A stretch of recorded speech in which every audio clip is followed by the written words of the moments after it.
Witam Was z pokładu samochodu, w którym jest strasznie głośno. Samochód ma ściągany, sztywny dach. Ma taką ciekawą tutaj skrzynię biegów, cały wybierak.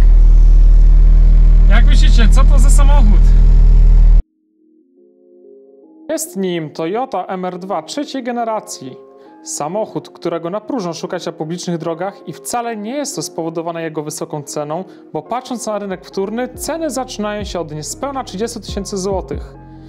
I cena faktycznie jest bardzo kusząca, jak za nietuzinkowego Japończyka, który, uwaga, ma centralnie umieszczony silnik. To w połączeniu z napędem na tylną oś daje ogromną frajdę z jazdy. W serii dostajemy samochód napędzany 4-cylindrowym silnikiem o mocy 140 koni mechanicznych i 170 Nm momentu obrotowego, co przy jego dość niskiej masie, bo nieco ponad 950 kg, jest już całkiem przyzwoitym wynikiem, choć na dzisiejsze standardy, porównując z Toyotą Yaris GR, auto mogłoby być powolne. Ale gdyby mieć połowę budżetu takiego, jaki by było trzeba przeznaczyć na zakup salonowego Yarisa, to by można było zbudować samochód w takiej specyfikacji, jak widzicie na tym filmie. Zacznę może od samego silnika. Swap na jednostkę o pojemności 2,4 litra z Hondy Accord, czyli słynna K-seria. Jednak na tym nie koniec, bo sam silnik również został poddany modyfikacji potocznie zwanej Frankensteinem, czyli na blok 2,4 litra została nałożona głowica z mniejszego, bo dwulitrowego brata pochodzącego z Hondy Civic Type R FN2.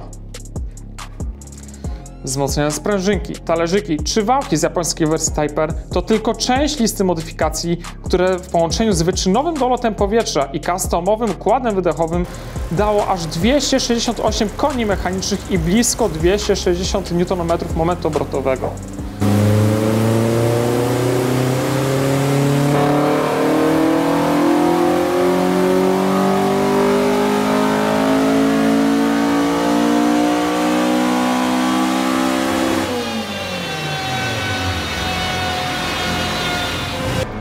Warto jednak byłoby efektywnie tą całą moc przekazać odpowiednio na koła, szczególnie, że silniki Hondy uwielbiają wysokie obroty i tam produkują przecież najwięcej mocy. Dlatego skrzynia biegów jest, podobnie jak sam silnik, złożona z kilku różnych, czyli baza z modelu Type R EP3, z przełożeniem głównym z modelu FN2, które jest po prostu krótsze i żeby to w jakimś stopniu zrekompensować, to szósty bieg również został zastąpiony dłuższym przełożeniem z Hondy Accord, ale na tym nie koniec. Bo seryjna szpera została zastąpiona wzmocnionym odpowiednikiem, czyli szperą helikalną M-Factory i tak dochodzimy do półosi, które musiały zostać osobno dorobione tak, by pasowały długością do rozstawu tylnych kół Toyoty. Jak to wszystko wpłynęło na osiągi? 4,3 sekundy do pierwszych 100 km na godzinę, czyli względem seryjnego modelu aż 2 razy krócej. Czas na ćwierć mili? Niecałe 13 sekund.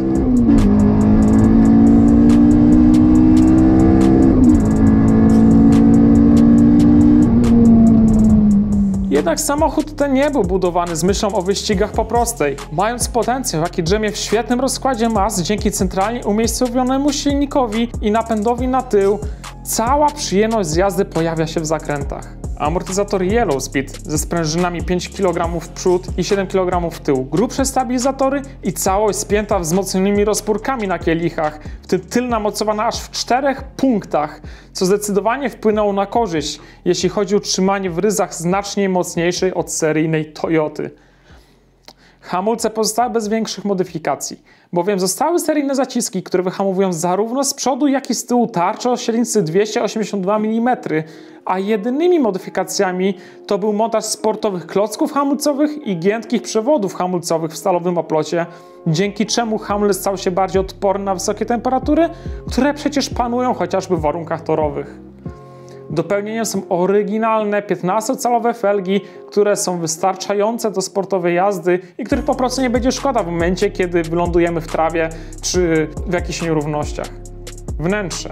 Tak wygląda seryjna Toyota. Jak na japońskie sportowe auto z początku lat 2000 jest bardzo schludnie, piękne białe tarcze zegarów, nawet wykończenie elementów tapicerki cieszy oko i jest przyjemne w dotyku. 3 dodatkowe zegary, które tu widzicie, monitorują nie tylko temperaturę oleju i wody, czy też spalin, ale również ciśnienie oleju, jak i napięcie ładowania. Ciekawostką może być również sama jednostka sterująca pracą całego silnika, a jest nią EMU Classic z modułem Bluetooth do monitorowania pracy samochodu za pomocą smartfona, co swoją drogą jest bardzo przydatne, bo takie odczyty można zapisywać, by móc w późniejszym czasie dokładnie analizować, by na przykład dostroić pracę silnika. Z zewnątrz, w odróżnieniu od pospolitej MR2, można zauważyć bardziej zadziorną linię nadwozia, która została uzyskana poprzez montaż pakietu stylistycznego TRD i świeżego, pięknego lakierowania w śnieżno-biały kolor.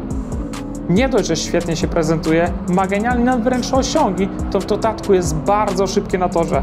Jak bardzo szybkie? Dla przykładu. Tor Poznań, minuta 50,3 sekundy. Silesia Ring, minuta 55,8, tor Krzywa, 59,818 sekundy. I to jest pierwszy wynik, który zostanie przypięty na garażową tablicę czasów uzyskiwanych przez poszczególnych bohaterów tej serii filmów, które będą pojawiać się na moim kanale.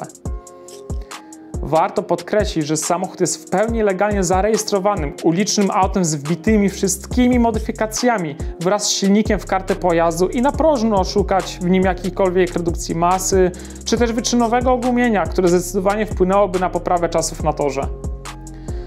Pora powiedzieć coś jednak o kosztach budowy takiego auta. Jak droga jest taka zabawa? Już spieszę z odpowiedzią. Relatywnie tania, porównując jego zakup i modyfikację z zakupem nowego, w pełni seryjnego modelu Toyota Yaris GR, czy innego szybkiego hot hatcha, który jednak będzie mimo wszystko zostawał daleko w tyle i po prostu nie da tyle radości, co samochód o takiej charakterystyce, no i nie oszukujmy się.